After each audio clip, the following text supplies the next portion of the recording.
E aí, eu sou o Mauri Botany com mais uma dica do método Overdrive. E a dica de hoje é incrivelmente importante.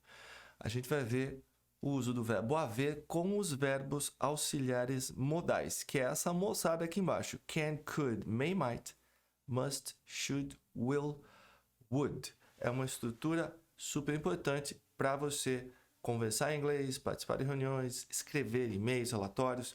Muita gente se confunde, não sabe usar porque não aprende direito. Mas hoje eu vou te ensinar da maneira correta, de uma maneira super prática e simples, e você vai aprender.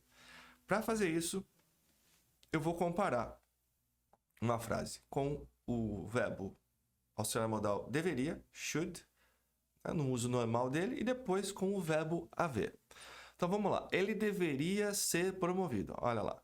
He should be promoted. He é o sujeito. Como a frase não é interrogativa, você começa, né, com o sujeito. Ou seja, sujeito vem antes do verbo auxiliar modal.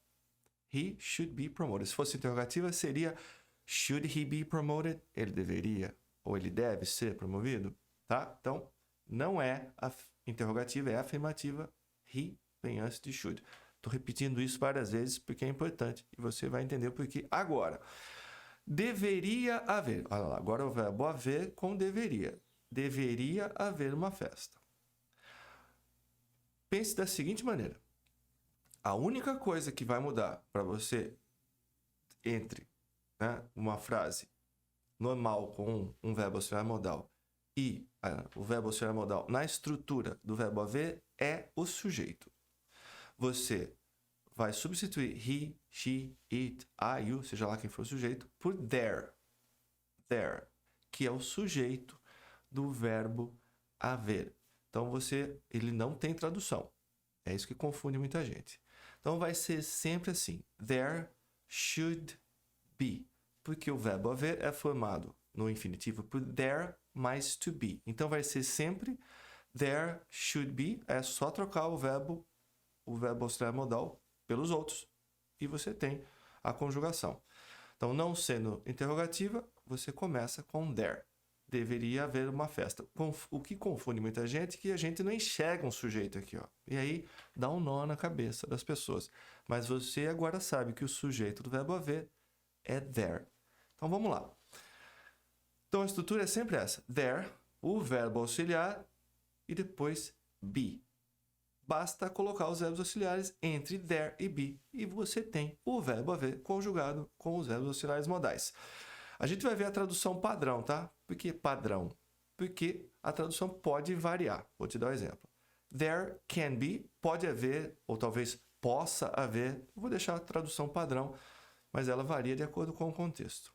Então, there can be, pode haver. There could be, poderia haver.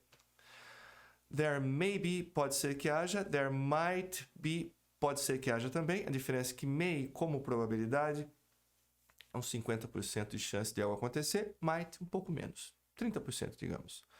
A diferença está na intensidade, mas a tradução é a mesma. There may be, there might be, pode ser que haja.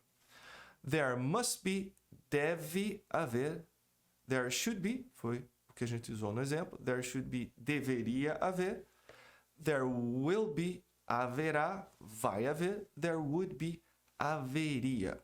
É super simples. É só assistir o vídeo de novo, fazer anotações e você nunca mais vai errar isso. Vamos ver um exemplo agora com todas as formas. Afirmativa, interrogativa, negativa e interrogativa negativa. E o exemplo é poderia haver um problema. Agora a gente vai usar could. Na frase afirmativa, there could be a problem. Então, sujeito antes do verbo auxiliar modal. E se eu quiser perguntar, basta colocar could antes do sujeito there. Could there be a problem? É só isso que você faz. Para negar, there couldn't be a problem. Could, mas not, né? Para negar. Se eu quiser contrair, eu junto could com not, deleto a vogal O, jogo ela no lixo e coloco o apóstrofo no lugar. Couldn't. E para interrogar? Fácil, né?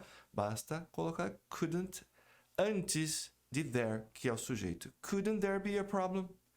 É só isso. Simples, né? Considerações importantes. Você não vai nunca Jamais contrair may com not. Aceite. Não precisa perguntar o porquê. Pode ser que não haja uma reunião. Olha, uma frase comum do dia a dia numa empresa. There may not be a meeting. Mightn't é raramente usado. Prefira não contrair. Não está errado, tá? Pode ser que não haja uma reunião. There might not be a meeting. There might not be a meeting é a preferência. Se você quiser escrever there mightn't be a meeting, não está errado, mas, como eu disse, não é comum. E nós temos aqui a grafia irregular da contração de will com not, won't. Estranho, né? Olha lá. Você não vai juntar esses dois, tirou a vogal O e colocar a apóstrofo. Você vai transformar em won't. De novo, grafias de inglês, elas são meio complicadas para quem não está acostumado, mas é só sentar e estudar que você grava. Não haverá outra auditoria. There won't be another audit. Legal? Vamos ver as contrações todas. There can't be, there couldn't be, there may not be, there mightn't be, there mustn't be, there shouldn't be, there won't be, there wouldn't be. A ressalva fica para can't e mightn't. Can't pode ser substituído por cannot, para dar mais ênfase. Você quer falar, não pode haver. There cannot be. E mightn't, preferência para might not. Tranquilo, né? É só sentar, revisar, anotar, que você vai assimilar, vai acabar gravando. O fato é, o que vai ajudar você no seu sucesso profissional, na sua carreira, são as habilidades. E o inglês é uma habilidade super importante. E essa estrutura do verbo haver com os verbos auxiliares modais está no dia a dia. Você vai ter que falar isso em inglês, vai ter que escrever isso em inglês. E você sabendo, sua vida está muito mais fácil e você tem mais uma estrutura no seu repertório. Legal? Espero que você tenha curtido. Se você não me segue nas redes sociais, me siga. Tem muita coisa legal para você lá e a gente se vê.